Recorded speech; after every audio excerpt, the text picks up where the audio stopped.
परम पुरुष गुरुदेव जी, शाश्वत शांति निधान,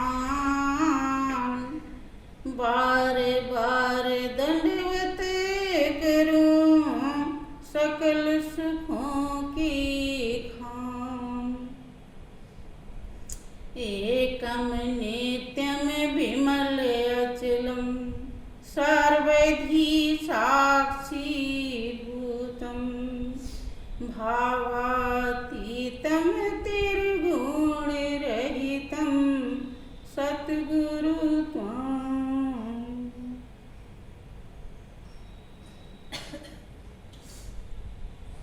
बोलिए प्रेम से श्री सद्गुरुदेव महाराज की जय, श्री सच्चिदानंद भगवान की जय।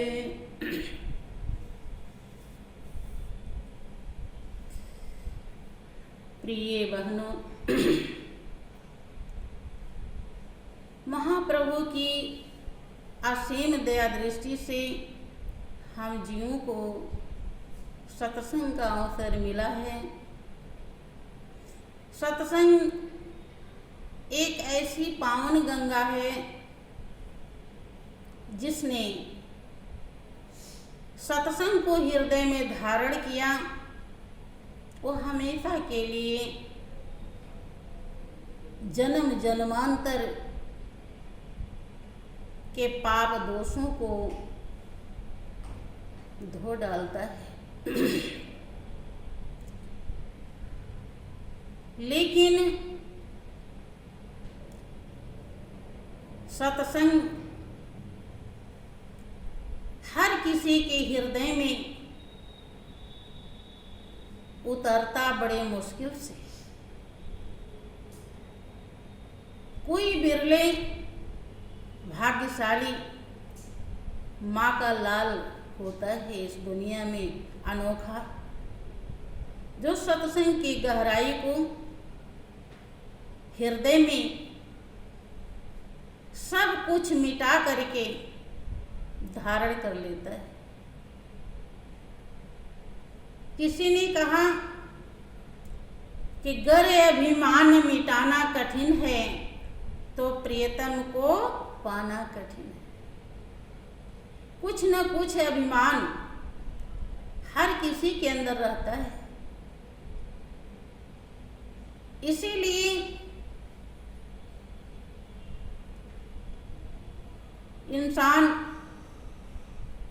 इंसान नहीं बन पाता, आदमी नहीं बन पाता, मानव नहीं बन पाता।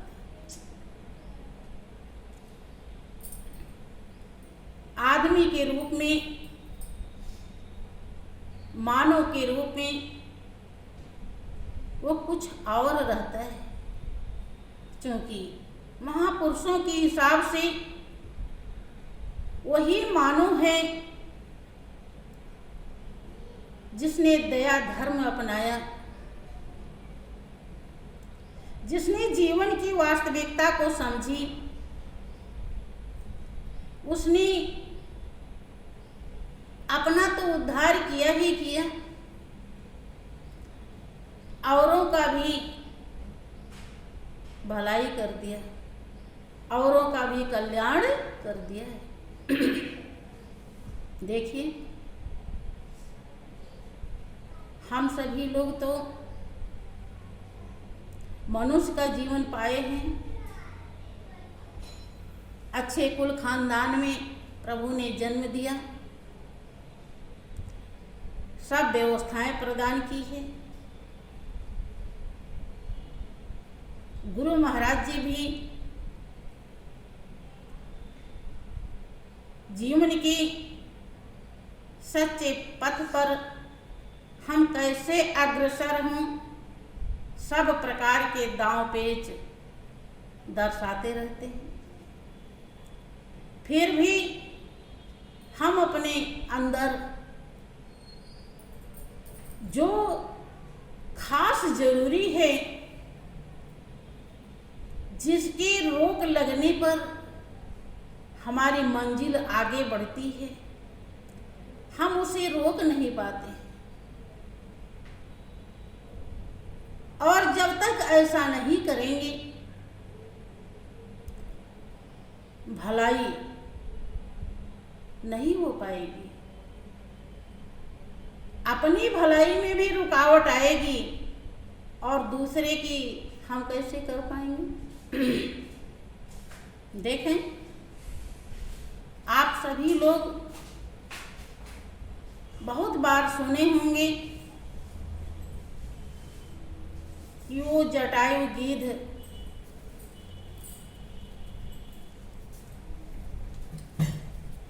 वो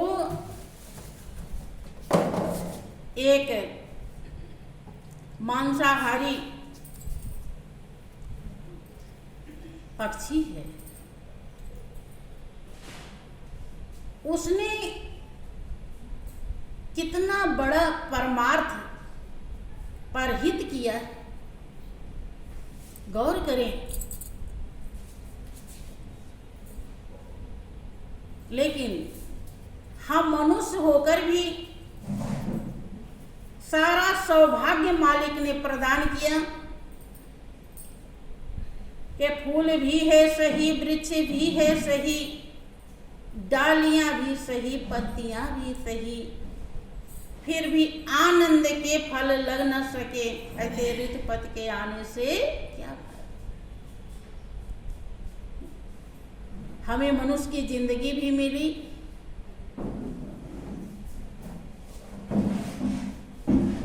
सब प्रकार की व्यवस्थाएं मिली, गुरु महाराज जी ने ब्रह्म ज्ञान दिया।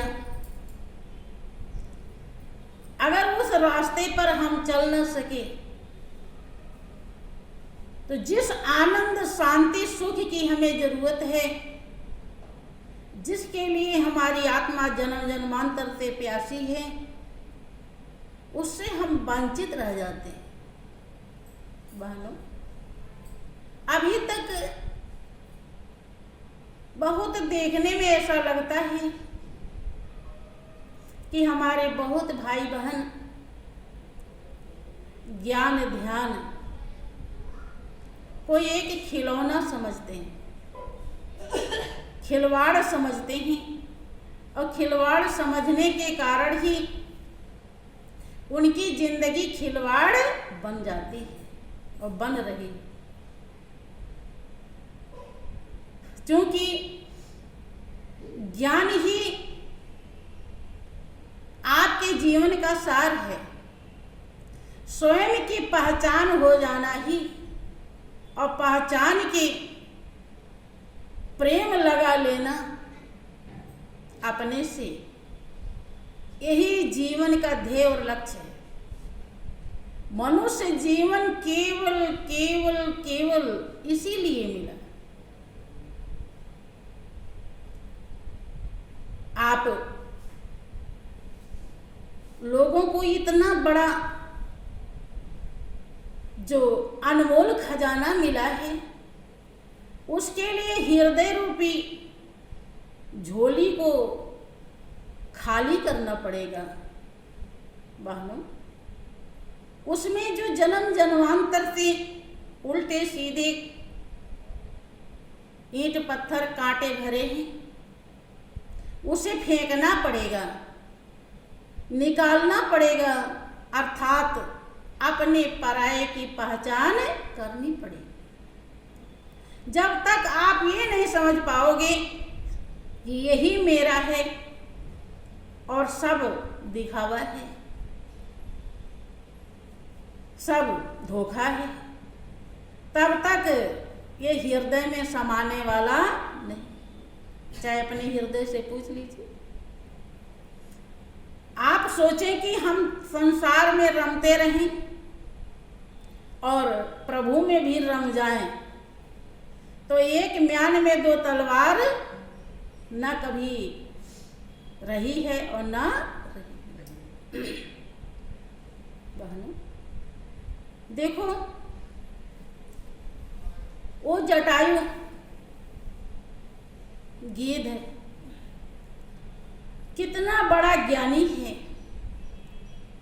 कितना बड़ा समझदार है, कितना हस्ती को मिटाया हुआ है, कितना विकारों को धोया हुआ है कि जब सौभाग्य आता है सेवा का, भलाई करने की, तो अपनी जान की बाजी अपने हृदय से पूछो कि आप सभी लोगों को तो कि एक दूसरे की बात भी बर्दाश्त नहीं होती। अगले ने कुछ कह दिया तो एक कुछ भी नहीं है, हम इसे समझ लें और मगन रहें, किसी भी प्रकार का दरार न रखें। ऐसी भावना अभी तक नहीं बन पाई। तो हम लोग बाहर जाते हैं, ऐसे ऐसे लोग मिलते हैं कि आप लोग देखोगे तो आश्चर्य करोगे। लेकिन उन्हीं के यहाँ हम रुकते हैं, उनकी रोटी भी खाते हैं और उन्हें यथाशक्ति समझाते हैं, क्योंकि जानते हैं कि इसके दूषित संस्कार हैं जो हीरे को हीरा नहीं समझने दे रहे हैं, जिसके कारण ये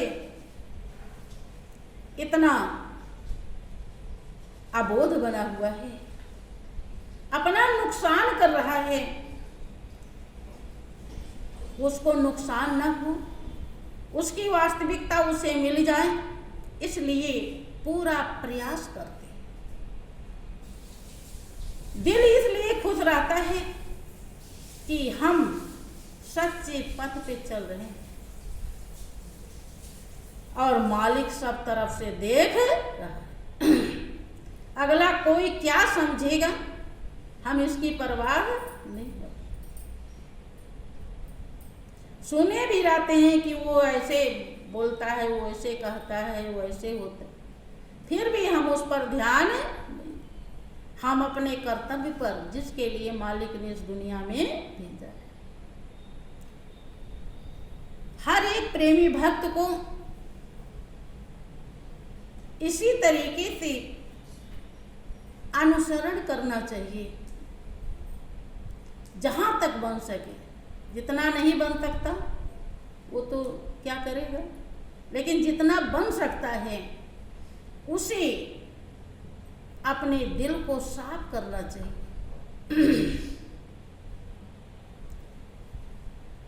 आप सभी लोगों को मालूम है कि जब रावण सीता जी को लेकर के जा रहा था, संजोग से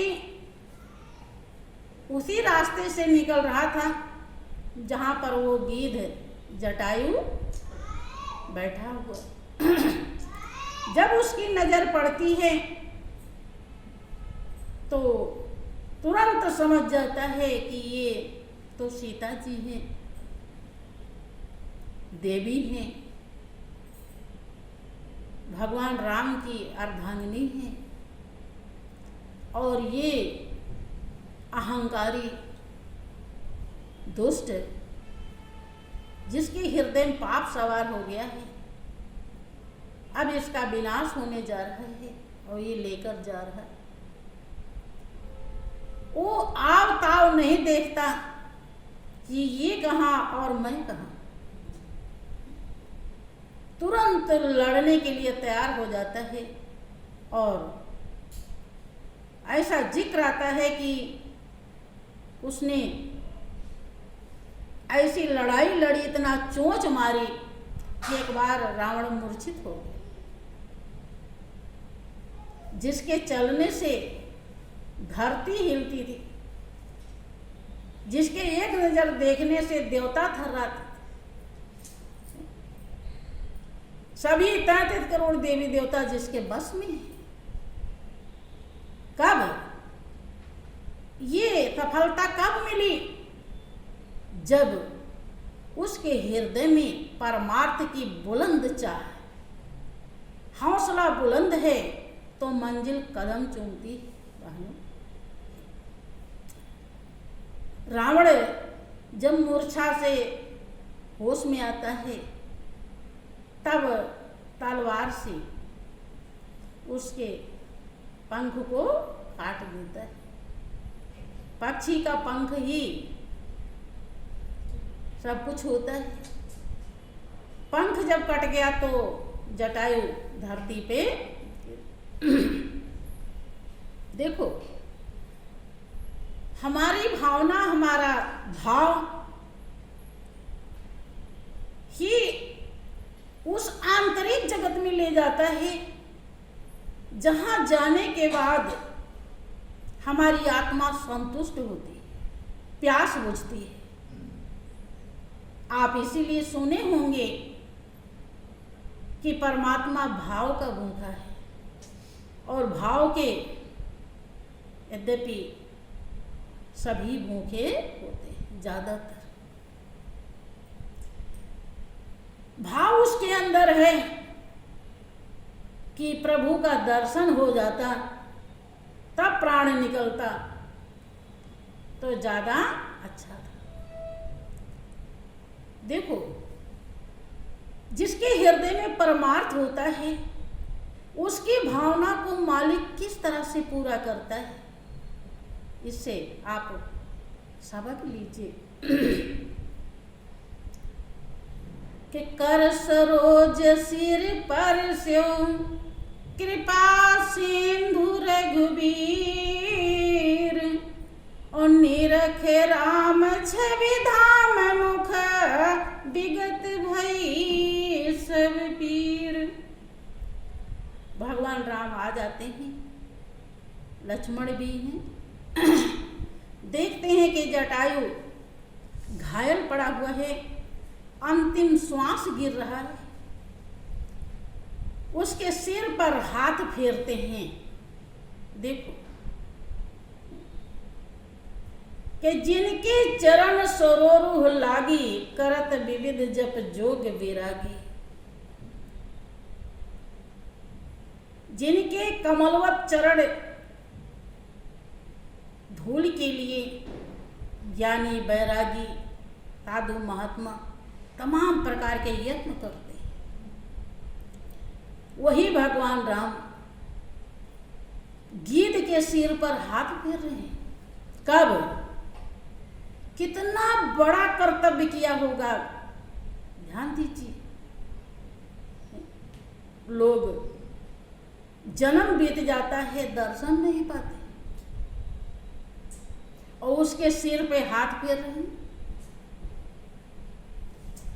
राजा दशरथ शरीर छोड़ दिए, लेकिन उनके सिर पे हाथ नहीं फेरा।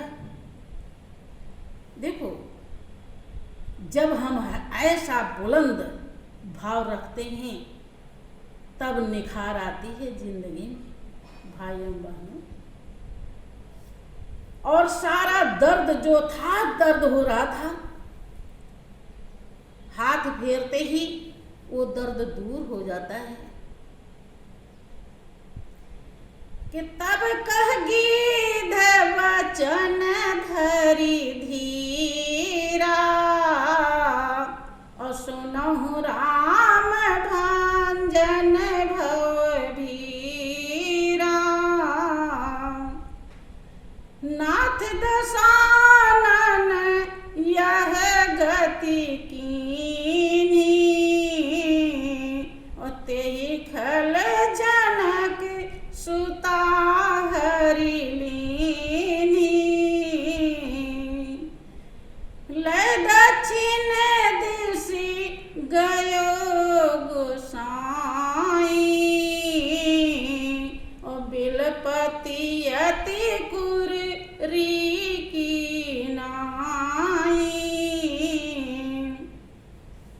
दरस लागे तन राख्यों,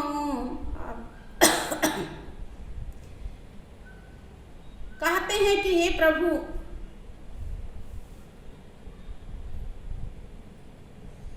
जनक सुता को, सीता जी को वही रावण ले गया। के दरस लागी प्रभु राख्यों प्राणा, और चलन चाहत अब कृपा निधान।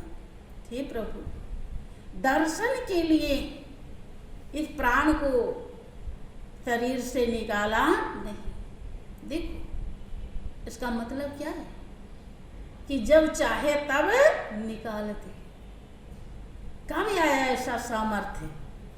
भाइयों बहनों, लोग मौत से कितना डरते हैं, उसने परमार्थ के लिए मौत को गले लगा लिया, और लगाया तो जो शायद कई जन्म में नहीं मिल पाता वो तुरंत ही सौभाग्य मिल जाता है कि दरस लाग प्रभु राख्यों, प्राणा चलन चाहते अब कृपा निधान। दक्षिण की दिशा में ले गया है, और सीता जी कुर्री की तरह, पक्षी कोई होती है कि उसकी तरह विलाप कर रही थी। राम कहा तानु राखहु ताता, मुख मुस्काए कही तेहि बाता। राम कहते हैं कि ऐ भाई, तुम्हारे तन को रख देते हैं, प्राण निकलने नहीं देंगे। प्राण तन में रहेगा, तन को ठीक कर देते हैं। तो मुस्कुरा करके बोलता है कि जाकर नाम मारत मुखे आवा, अधमहु मुकुत होए श्रुति गावा। सोमलोचन गोचर आगी, राखाऊं देह नाथ के ही खांगे। मुस्कुरा करके जटायु जवाब देता है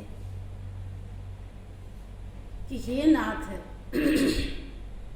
हे प्रभु, जिसका नाम मरते समय मुख में आ जाता है, याद आ जाता है, तो वो जन्म मरण के चक्कर से मुक्त हो जाता है, जन्म जन्मांतर के दोषों विकारों से छुटकारा पा जाता है। लेकिन आप कह रहे हैं कि तन रख लीजिए, और वही तो वो जिनका नाम लेने से पापी भी मुक्ति पा जाता है, वही मेरे आंखों के सामने खड़े। अब कौन सा कर्म बाकी रह गया, क्रिया बाकी रह गई जिसके लिए ये शरीर रख लूं? जल भर नयन कहाई रघुराई, तात कर्म निज ते गति पाई। भगवान राम की आंखों में आंसू आ जाता है जब आप ही देखते हो कि आपका बेटा बहुत सात्विक विचार के लिए आगे बढ़ रहा है, विचार है, कर्म है, महानता है, उसके लिए त्याग और कुर्बानी करता है, बड़े को बड़ा समझता है, छोटे को छोटा समझता है, धर्म अधर्म का ज्ञान, तो आपके हृदय भी भर जाता है कि ये मेरा औलाद कितना बड़ा त्यागी है। ऐसे भगवान जब भक्त को देखते हैं कि मेरे लिए, मेरे कारण ये सब चीज का त्याग करता है, तो उनका हृदय दुआ से, दया से पूरी तरह से भर जाता है। अब भगवान राम की आंखों में आंसू आ जाता है और कहते हैं कि ये भाई, ये गति कि मैं सामने हूँ और आप शरीर छोड़ने जा रहे हैं। ये आपके निजी कर्म है कि परहित बस जिनके मन माही और तिनको जग दुर्लभ ते हैं। भाई, जिसके हृदय में बहनों जैसे एक भूखा व्यक्ति सोचता है क्या करूं, कैसे करूं, कौन सा उपाय करूं कि हमको रोटी मिल जाए, क्या क्या कहाँ जाऊं, सब उपाय, भूख है लगी है उसको, व्याकुल हो रहा है, वो क्या नहीं करेगा। लोभी धन के लिए क्या नहीं करता। ऐसे ही जिसके हृदय में परमार्थ बस जाता है वो सब सजा सह लेता है दूसरे की भलाई के लिए, दूसरे का भला हो जाए, दूसरे को मंजिल मिल जाए, उसके लिए वो अपने जीवन, क्योंकि वो जानता है कि हमारी आत्मा तो अजर अमर अविनाशी है, बहुत जो कुछ अगर कष्ट होगा तो शरीर को होगा और किसी को नहीं होगा। और शरीर तो जानी ही, शरीर तो हमेशा रहे। भगवान राम कहते हैं कि तन तज तात जाहु मम धामा और देव काह तुम पूर्ण कामा। करे भाई, अपने शरीर को त्यागिए और मेरे धाम जाइए। अब देने के लिए कुछ भी बचा नहीं है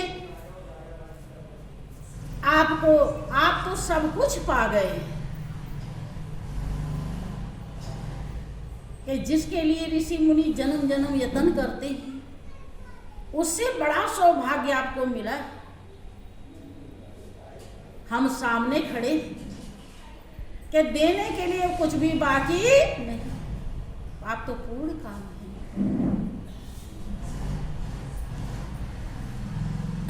करे सीता हरण तात जन कहु पिता सन जाए, और जो मैं राम तो कुल सहित है कही दशानन।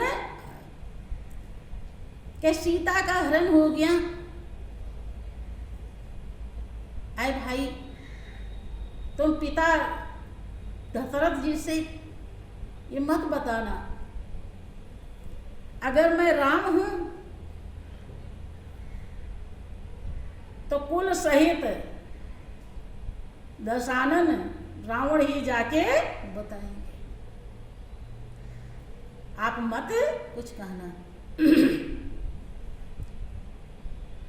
गीध देह तज धरि हरि रूपा, भूषण बहुपट पीत अनूपा।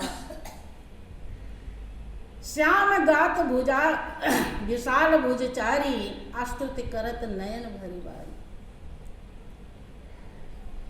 वो गीध है का शरीर त्याग देते हैं और जो स्वरूप भगवान का है वो स्वरूप में परिणित हो जाता है।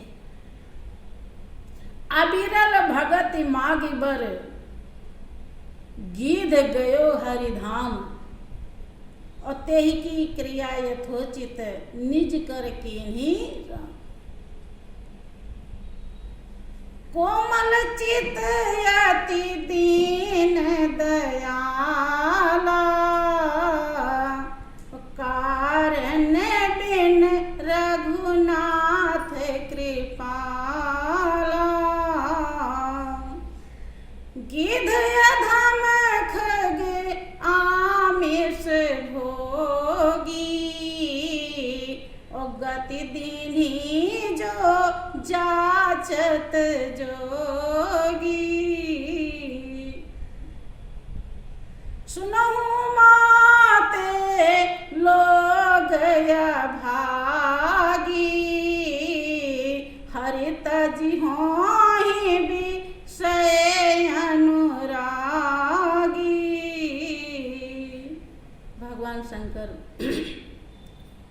माँ पार्वती से कहते कि हे उमा, लोगों को मनुष्य की जिंदगी मिलती है, लेकिन वो अभागे रह जाते हैं, अपने भाग्य को फोड़ लेते हैं, भाग्य बना नहीं पाते। प्रेम करना चाहिए प्रभु से, राम से, और प्रेम करते हैं विषयों से,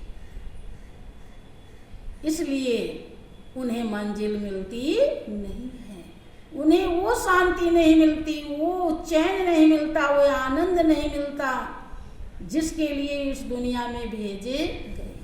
बहनों, कुछ ही दिन इस दुनिया में रहना होता है,